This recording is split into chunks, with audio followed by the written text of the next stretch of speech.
There's a story in Codebreaker, Hal, where we talk about God wanting to give humanity the greatest possible gift ever. And he's saying, where will I hide this gift? Oh, I know. I'll hide it on the highest possible mountain. And he thought, no, I can't do that. The English will go there. And then he said, oh, I'll hide it on the moon. And he went, no, the Americans will go there. And then I'll hide it in the deepest abyss in the oceans. And, oh, no, I can't do that. The Russians will go there. But he knew if he hid it and we had to strive for it, that we would know it was valuable. And in the end, he said, I know where I'll place this gift where they'll hardly ever find it. I'll place it deep within their own hearts. And it was the gift of love.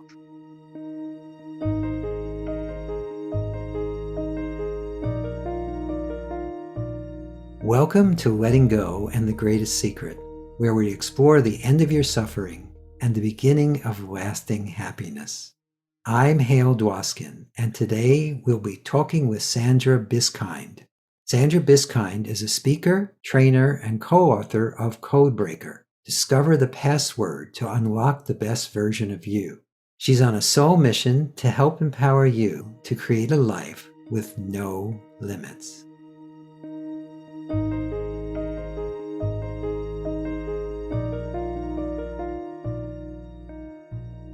When you read The Greatest Secret, what is it that struck you the most, or what did it remind you of, or just how did it affect you? Going through it, I thought, oh, okay, so this is going to be really powerful for humanity, because it's, quite frankly, it really is ancient spiritual wisdom. Yes, and definitely. It's brought down into a way, as Rhonda does so well, it's brought down into a way where we can understand it easily. And that was what struck me the most, was like the amount of people that this is going to affect, because they're going to hear truth. And we know when we hear truth, we know it. Our souls know it. And so people will, if people have never been on a spiritual journey before or never understood how life really works, then the greatest secret, all about being aware and awareness and our beingness state, is going to wake them up. And it's going to do it in a very user-friendly, fantastic way. Yeah, I was really struck by that as well. I had a similar thought as I read it. When Rhonda contacted me, it's an interesting story. My wife and I were on a trail hiking, and this is in the very beginning of the pandemic, and we were seeing all the suffering that was going on, and especially with the first responders. And we said, oh, we really need to see if we can get what we do out to the world now, even more because of what's going on. And we said, okay, when we just surrendered, we gave it to higher power or whatever, we just let go. And 2 weeks later, we were contacted by Brenda, who's Rhonda's sister, who runs the business. And she said, we have all these quotes of you and Lester Levinson that we want to put in our new book. You need to sign an NDA so I can tell you about it. I went, oh, okay. Don't you love that? Yes. And it so far it's been really affirming, because it's so much of what's in The Greatest Secret is what we've been teaching for decades. And she did really express it in a beautiful way. Mm. But isn't your work very similar in a lot of ways? Isn't there a lot that complements what you do? That was the other thing that I when I read it, and I said to Daniel, wow, this is so similar. We're tracking. And you know what I love about this, because I know that your work does this and Rhonda's work does this too, that with the spiritual leaders and teachers on the planet at the moment, all of us are tracking in a similar direction. Like, yes. And I feel like we've all come here with a mission and a purpose to really help set people free from the suffering, so that they can really show up as the best version of who they are in a state of happiness and joy. And that hasn't been happening recently. And this book is going to help it. So with our work, I really started conversing with divine beings as a 3-year-old, and Jesus would come to me at night and say to me, you are a child of God and you are love, and you have come here to let everyone know that that's who they are too. And my 3-year-old mind was like all joyous and happy, and it was really great. And so from a very young age, I've actually been a medium accessing divine information. And all of the work that we do in the world has been divinely downloaded. And that's why I loved reading The Greatest Secret, because I'm going, okay, so, Rhonda's bringing forward information that's also coming from that beautiful super consciousness, high awareness place. And that's when you know that you're on the right track. And that's when people can trust that what they're hearing is valuable, because it reaches into their soul, it reaches into their heart. So with our work, what we did, and I've never been interested in the stories of the conscious mind. Right. Because I've It's a smokescreen. Well, totally. Yeah. And as you know, the unconscious mind is running our business, our lives, relationships, everything more than 95% of the time. Thank goodness, science has actually caught up with what the information has been on the spiritual level. And that just what it means is that we're all carrying around these programs, their beliefs, ideas, stories in the unconscious. That's a deep, deep place. It is hidden from us, that is continually sabotaging our ability to have happiness and success. And if in the first place, the program was set up probably by the mind wanting to save us from pain or suffering. However, and it could have done a good job at that in the moment, but now, X amount of years later, something can trigger off that program, and all of a sudden, you're saying and doing things that do not support your life, do not support your relationships and your business. And most people don't even know why. They'll often say, well, why am I doing this? And so we were, it was Russian scientists, actually. Daniel did this research. It was Russian scientists who discovered that the 90% of junk DNA that we were supposed to have was in fact not junk DNA. And as if anything to do with us would be junk, right? And so what they discovered was that this DNA responds to frequency and information and language. It's a particular language. And so what we've discovered is that by us making sure that we're on a very high frequency and using a particular set of language, of sentences, that we can access the millions of miles of information in the DNA, and we can neutralize and delete the emotional charge around that information, so that you are now free to make decisions from a whole other place. So in other words, your ancestors' DNA and information is no longer triggering you. Your past life and multidimensional realities are no longer triggering you. It's like this clearing out the unconscious, and it's like layering layers of mind, layers of thought. And if you think about it, I mean, you already know this because it's your work, but our thoughts are what is creating, that the brain process is what is creating the emotions that is then released into the body, which is creating the frequency, and which is creating the environment to either make us sick, unhappy, untrustworthy, and in fear, or happy, uplifted, in a place of love and joy. And it's up to us to really diligently work out, okay, so is this my unconscious speaking? Is this what's going on? Because if it is, it's a really easy turnaround to get free of it. Yeah, so for 40 years now, we've really been working in this field, and thousands of people actually just getting free from the hidden programs that they don't even know exist. They don't know why they're doing what they're doing. And you, because of the Sedona method, you understand the reward of seeing people go, wow, I'm no longer affected by that anymore. That emotion, that abuse, everything I've been suffering all of this time, I'm neutral. It's like, don't you love that word neutral? Yes, neutral, I do actually, yes. I think neutral is another word for enlightenment, because it's where you become the silent observer of what is. And you can see that event that was really shocking, really. And then you can actually go, well, that was a story and that's my past. And I'm now here. Yes. I'm bringing in brand new karmic soul agreements. I'm living in a totally different way without those triggers. And I think it's the most rewarding work that I have ever done in my life.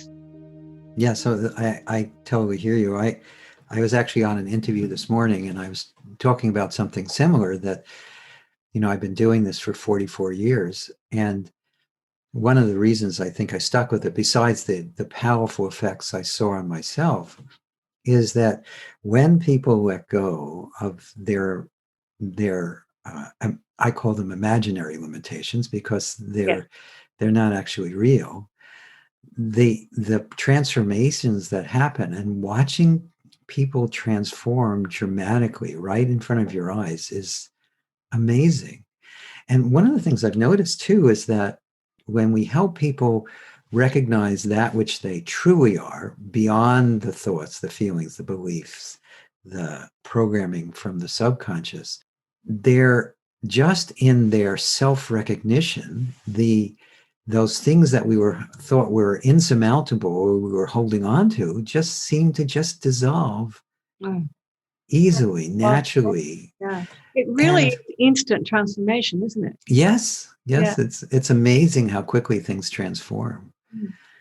And interestingly enough, too, the two support each other. The more you clear out your tendencies and desires and excess baggage from the past, the more you create the space to recognize that which you truly are. And the more you recognize that which you truly are, the easier it is to do that. And a lot of that starts happening spontaneously. Has that Exactly. been your experience too? Yes, exactly.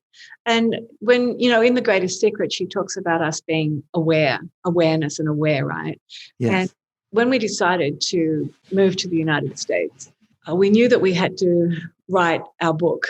And it was like, okay, what's going on here? What are we writing? Like, what's this body of work? And we wanted it to be a legacy in the world. And we started writing up on a huge sheet of paper the names of the chapters across the top with quotes Yes. underneath. And you know how you write a book, gathering the information. Yes. No, absolutely. Yeah. And we're looking at the top, and I looked at Daniel. I said, hang on a minute. Doesn't that say platinum? And the names of our chapters in the Codebreaker book are peace, which is our natural state, which is why we knew we had to write about it. Love, which is who we are. So Yes. obviously that's in awareness. And this is where the whole thing, the awareness, Yes. being able to tap into and be aware, like wake up, stop being oblivious to the truth of who we are, right? Yes. And tapping into your intuition and super consciousness in the 0 point field. Yes. And then trust. Like, well, trust, if you can't trust, then you're going to always be in a state of fear. Mm-hmm. And you'll always be anxious, worried.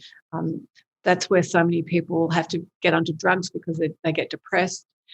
Integrity. And let's face it, without integrity, the strength and the courage to show up from that place of integrity, it is so important, especially in the world today when people are really looking for mentors and teachers who they can trust. Right. So people automatically trust you when you're showing up from that place. Yes. Yes, And that's then, true. then neutrality, which of course, neutrality to me, I call that the big kahuna, because you get neutral when you're no longer being pushed around, when you're trigger free. Mm-hmm. Unity, where you can understand that we are all one with all life. We're all made up of the same stuff as the stars. And, we all come from this same divine source that is still God, that is love. And then mindfulness, being able to really tap in to what's happening deep within us, acknowledge it, don't shove it under the carpet, and go, yeah, okay, I am feeling this. And I'm going to take responsibility for what I'm feeling. I'm not going to go into guilt, shame, or blame. Why am I feeling this, right? And so platinum, what we realized was, okay, so there are 8 superpowers. Our soul's superpowers are platinum. Uh-huh. And so now what we teach is how to access your own superpowers. And just as importantly, how to master the blocking frequencies to them. Mm-hmm. And this has been a real game changer for people, because a lot of people, I don't know if you've found this, Hal, but a lot of people say, oh, I don't want to work on the shadow side. I don't want to go into the dark side. Why do I need to go that? And I'm going, well, actually, you might want to judge it as the shadow or dark side, but in fact, it's just an aspect of one of your stories. So if you want to judge it as that, you can, but until you come to an awareness of the story, you can't change it. Yes, And no, that's absolutely true. yeah, That's absolutely true. We've found uh, that as people see through these illusions that they've been lost in, of the thoughts, the feelings, the beliefs from the past, they see what's actually here now. And here now, there is only perfection. There is only love. There's only everything you just described. I mean, those are all characteristics of that you could use to describe their true or natural beingness or isness. yeah, And our true self, isn't it? exactly, I mean, people exactly. get a shock the first time they hear us say, because I'm sure you say it too, and they hear us say, you are a perfect, divine, high frequency being. And they go, oh, no, not me. Um, when I first started in this work, for some reason, I attracted a lot of women who had cancer. Mhm. And I asked all of them the same question. And without fail, every one of them gave me a similar answer. And I said to them, why have you got this? Now, I know to some people that might sound like a really weak question, but you know from our point of view Yes. that when you're taking radical personal responsibility for everything that you are manifesting in your life, Mhm. good, the bad, and the ugly, and the joyous, that we have created our internal environment via our thoughts. So each one of them said, because I don't love myself enough. Mhm. And there it is, the biggest unconscious program running through every human on the planet, whether they know it or not, is I'm not enough.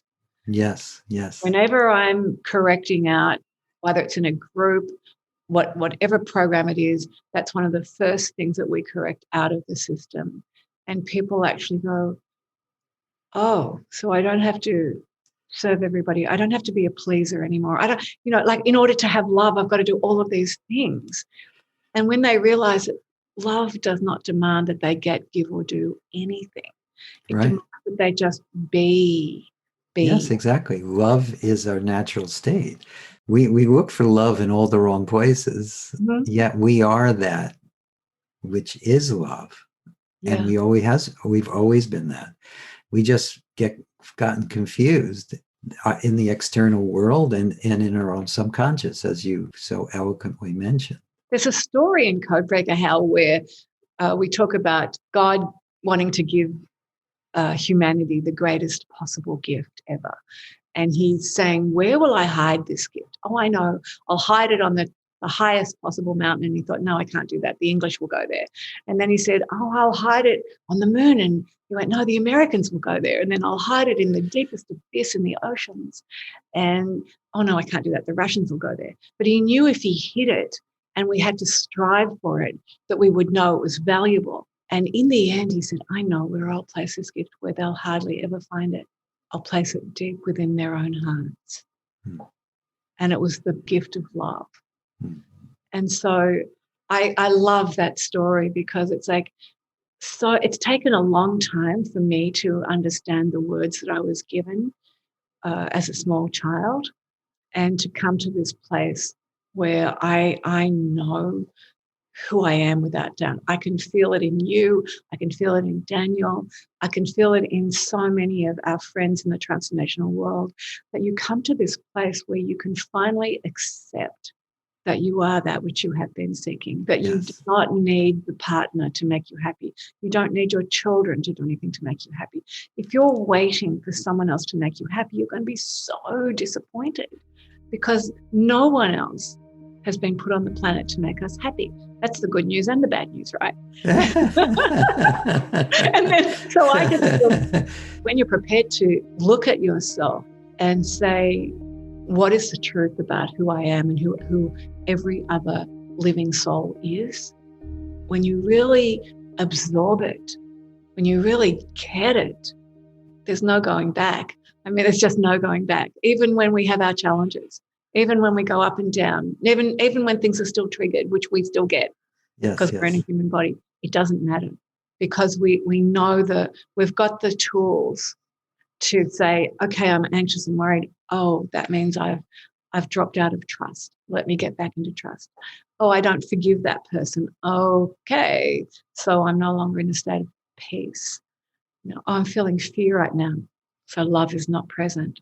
So this whole system that we've created, and I'm sure the Sedona method too, we've created systems and tools for people that are really, really simple.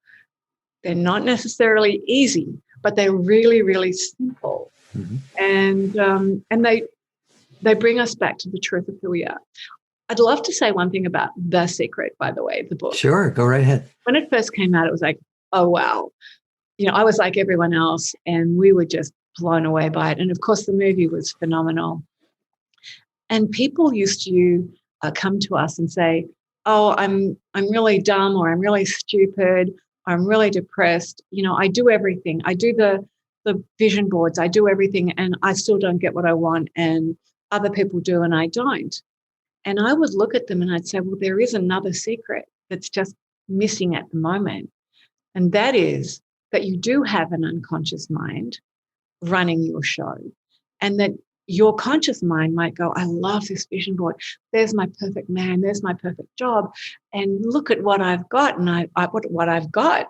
And the unconscious mind is going, who do you think you are? You're not happy. You're never having that. Right. And the unconscious mind is so much more powerful than the conscious mind. So this mind wins every time in that debate.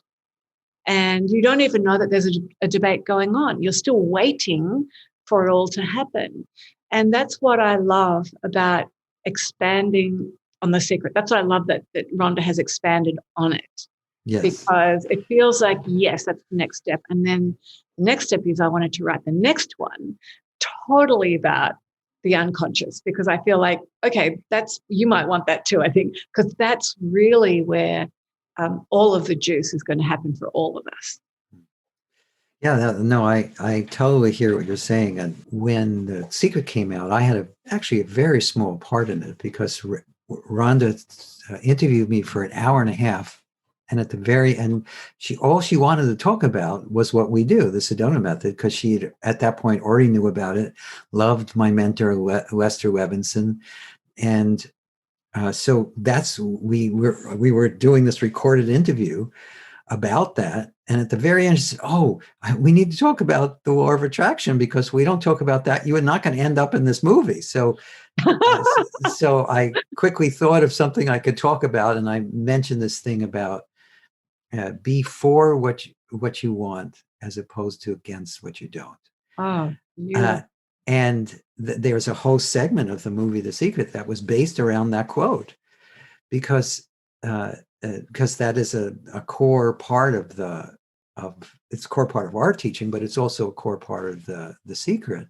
But at the time, Rhonda was planning to make several other movies, including one about letting go. And that was, we recorded a bunch of it in that interview, and that never happened. And then we reconnected 14 years later with The Greatest Secret. And a lot of her journey has been around expanding upon that, and also diving into the non-dual teachings that are behind all other teachings. When you recognize that you are that pure one beingness or awareness or love, there are a lot of synonyms. When you recognize that's who you are, then everything starts falling perfectly into line. And that helps you clear out the subconscious, as you said. In fact, it's easier. The more you recognize the truth of who you are, the easier it is to let go of whatever remaining issues you're still clinging to. By the way, So when you said that quote, I just got a little bit emotional. They're really power-packed words, aren't they? yes, they Yeah. are. And Codebreaker, I know you haven't had the opportunity to read it yet. We'll send you a copy of it. Yes, please do. Yeah. Please do. I'd love to read it. Yeah.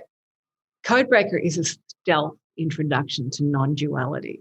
It's like getting under there and getting to know this is what this is about, because non-duality is the secret of all secrets. Yes, it is. Really, it's like there's nothing. Once you get that, there's nothing else. You just That's right. you get it. Yeah. Yes, yes. Yeah, right now, the one is talking to itself.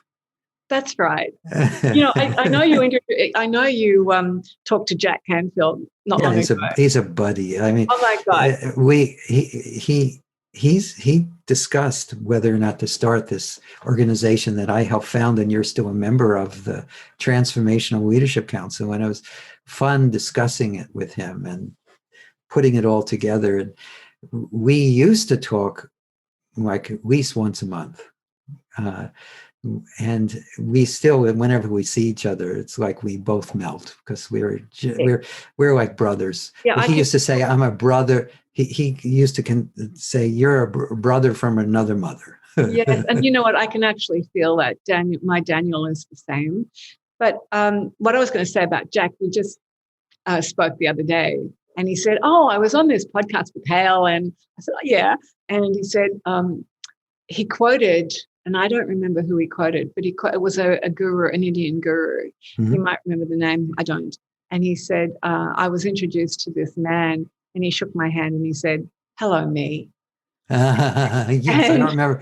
Oh, I don't remember the name of the teacher. No, it's okay. It was a long name. So yes, we're both excused. but hello, me. And that's totally non-duality. When you start having those experiences, I remember sitting in my car at a crosswalk. Do you call them? They're called crosswalks here, aren't they? Yeah, the intersection crosswalk. We do. Yeah. We talk the same way. And I was looking, and there was this little boy walking across the road. And then there was a stooped old man, and then there was this woman with this flaming, beautiful, flowing red hair. And I'm looking at them, and I went into this. I call them awakened, aware states. Yes. And I looked at them, and I thought, oh, there I am. I'm skipping across the road. Oh, there I am. I'm hobbling across. There I am. I'm flowing through the world. And it was just all me. There was nothing. Those three people were not three people. They were me. And what we teach people now is saying, listen, jealousy is a thing of the past. How can you be jealous of yourself? If you see someone doing something amazing, if you see a multi-billionaire, if you see somebody in the home of your dreams, you're going, there I am. I'm living in that home. There I am. I'm living that life. There I am. I am that mentor. I am that teacher. I am that being. And the minute you get that I amness, that beingness, all of the jealousy, the comparison, the self-criticism just goes out the door. And those three things alone are enough to kill you, right?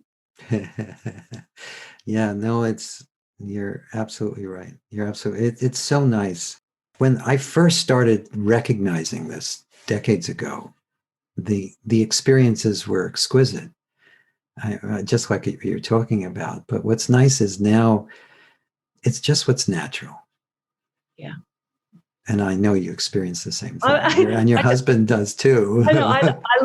I love this conversation, Hal, because in my 20s, 30s, 40s, 50s, even, I was always seeking for the enlightenment experience, the high, and I'd get it, and I'd go, and I'd be, who needs drugs? Who needs alcohol? Who needs right. I'm just high, right? Right. And that awakened enlightened experience. And the first time I ever had that, by the way, I was 18 years old, and I was dying. And as I was dying, I had that platinum experience. This peace descended over me, and I'm going, oh, this is really my natural state. And then the love of like, my heart, I thought my heart was taking over my whole body. I was totally aware of all of the doctors and the nurses and the other patients. I was aware that of what they were thinking, feeling, doing. I trusted. There was such a level of trust. Like, well, whatever's happened, I die, I don't, whatever. And there was an integrity about it. There was this courage and strength that I hadn't tapped into before at 18. And I was neutral. I was like, wow. And there was this unity of like everybody was me. And I was so mindful of what was going on inside of me. And this, I didn't even realize it was an awakened, aware experience until afterwards, because I had no frame of reference for that. Right. But believe me, when I woke up in that trashed out, pain-filled body, having some of my insides cut out, I was no longer in that place. There was like this angry 18-year-old going, what is this? Right. But yeah, so the enlightenment experience is like when you've had it, you want it. But then you make this switch. Like the more the knowledge, the information, the more you live it. So I'm talking about living it now, not reading about it. I'm living it. The more we live it, we have simply become it. And we no longer seek. We know there is nothing that we need to seek. I mean, I even hardly meditate these days because my whole life is like a meditation. Yes.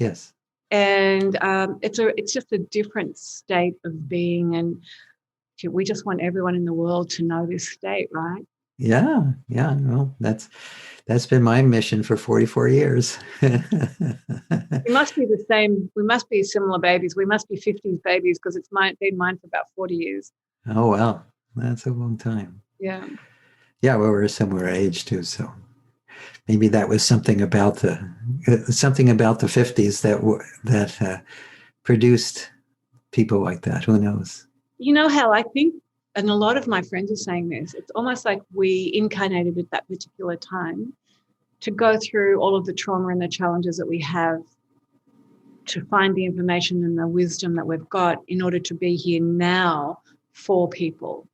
Because that's possible. It feels like this was a deliberate decision to be here on the planet now. Yes. So when the whole of humanity needs love and support, when the whole of humanity needs these messages, there are enough of us disseminating it. And I'm going, yeah, that feels good, doesn't it? It does. It's a wonderful way to look at it, because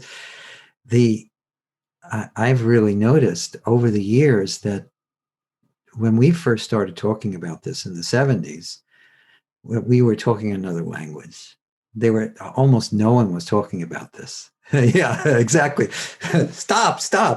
I don't want to hear that. But now it's so wonderful, even meeting people who are being exposed to our work for the very first time. It's like preaching to the choir. Yeah, they know, don't they? Yes, they have this deep intuitive knowingness. Yeah. That's one of the things I say to people too, is follow your own inner resonance. If you follow your own inner resonance, it will never lead you wrong. When we override that resonance because of our beliefs about what should be or could be or what was, then we miss what is.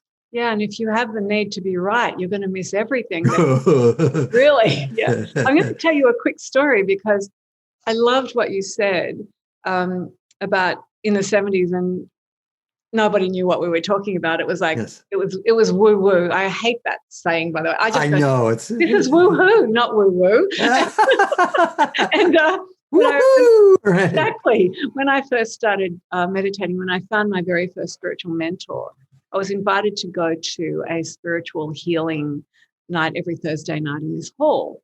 And so we get there, and at 7:30, they lock the doors in the hall. And I went to her and I said, why are you locking the doors? Oh, she said, it's just a habit. She said, we used to get raided by the police for witchcraft, so we still lock the doors. And I'm going, oh my God, because they'd been set up doing this for 40 years before I got in there, right? Right. So this is like 80, 90 years ago. And they were still calling meditation witchcraft at that stage. Wow. So we have come a long way. Yes, we have. We have. Mm-hmm. And again, it's all the people who are coming to this work now are benefiting from all the work that all of us have been doing for decades. And again, since there's only one, we were been doing it for each other. And I feel actually very, very grateful and fortunate to have been how this particular body mind is used in this particular way. It's just wonderful. Yeah. It's I can't think of something I'd rather be doing. Or what's interesting, even more than that, I don't really feel like I'm doing anything. When I show up to lead a seminar or a retreat or write a book or whatever, it just is. This vestiges of Hale disappear, and it's just coming through. Exactly. And I'm just watching. And It's it like sounds like I you've can been having feel that your experience for a long time.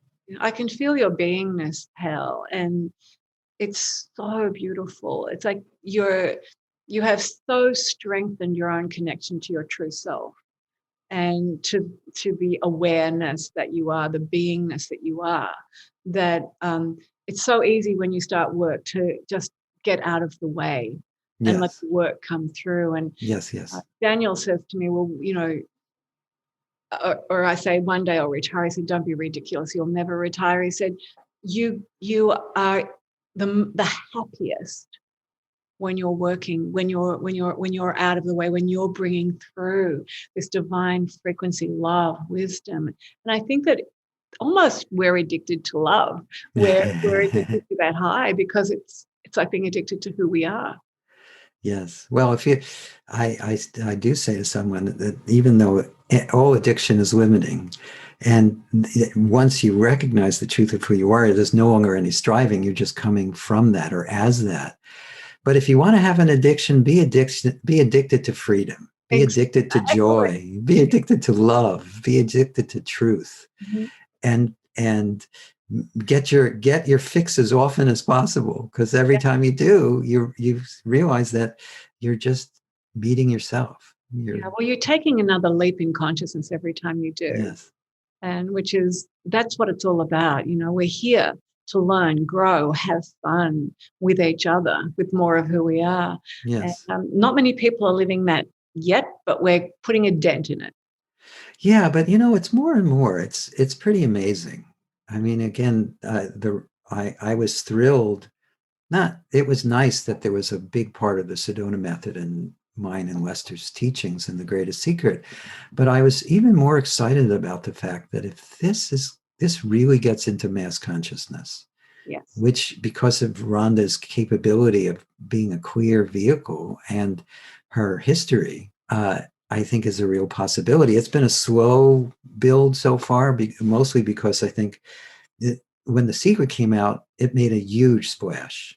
Oh, it was a turning Huge. point in consciousness. It was. Hmm. And I think this one is too, but it's more gradual because it's been such a tumultuous time that people have been very distracted by everything else that's going on, and they don't even realize that this is actually, in some levels, way more important Yeah, well, than just think about it. the A lot stuff of happening on the surface.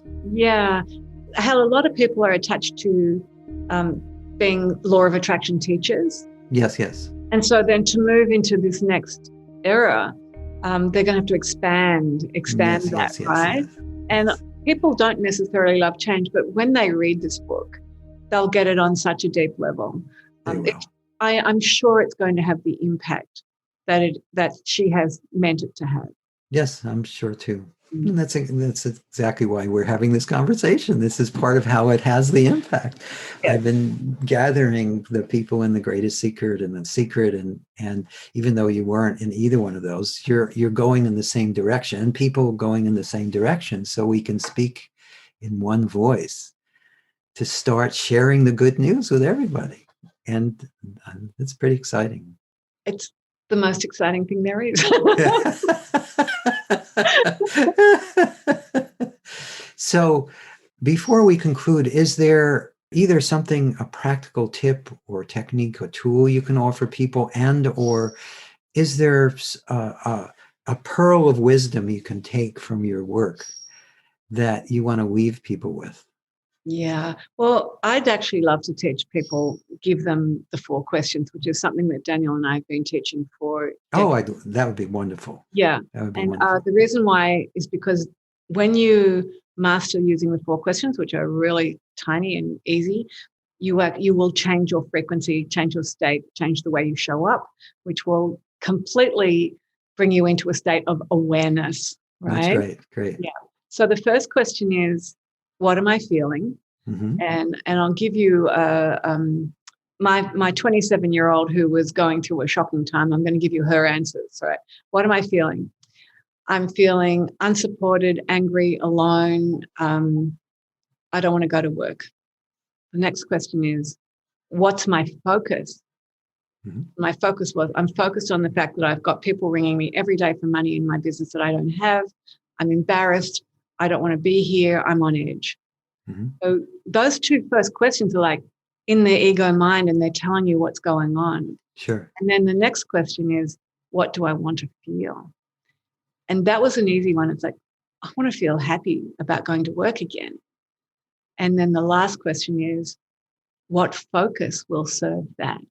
Mm-hmm. And at that one, I had to take a really deep breath. And I went, okay, I have to focus on the absolute love and gratitude that I have, that I had the creativity to even create these businesses, that I have the most incredible staff, fabulous clients, that I am even grateful for my suppliers.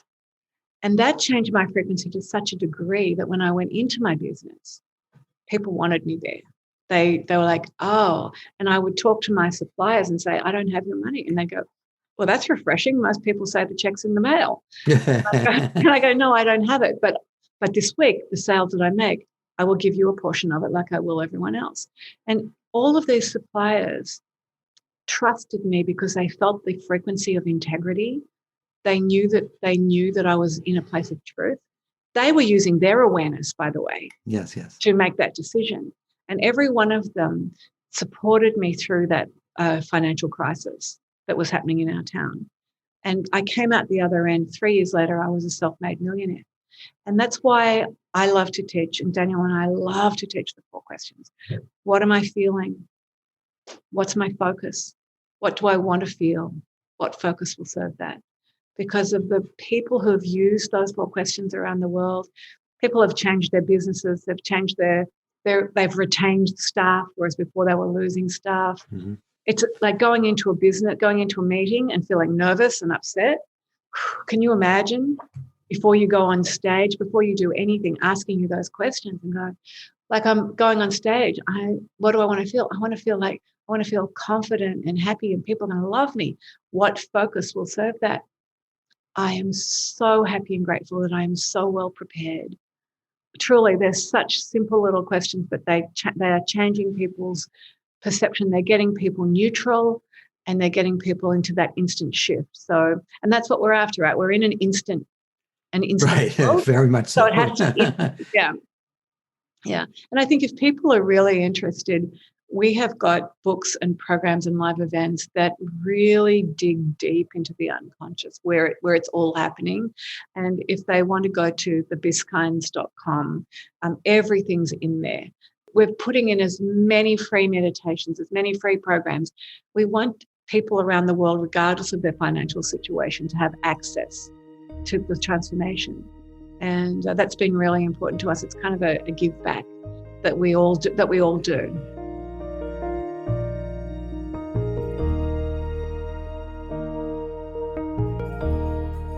I hope you enjoyed our conversation with Sandra Biskind. You can learn more about Sandra, her book, and programs where happiness success is inevitable by visiting her website at thebiskinds.com. That's www.thebiskinds, BISKINDS.com. Thebiskinds.com. If you've enjoyed this podcast, please subscribe so you can have immediate access to future episodes. Please give us a 5-star rating and share it with the people you care about. If you'd like to learn more about my work, my mentor Lester Levinson's work, and the Sedona Method, please visit sedona.com. As you explore our site, you'll learn the key to lasting happiness, success, peace, and emotional well-being. We have books, courses, and events, and plenty of free material to explore. Again, go to sedona.com. That's SEDONA.com. Thank you for being here, and we'll catch you in the next episode of Letting Go and the Greatest Secret.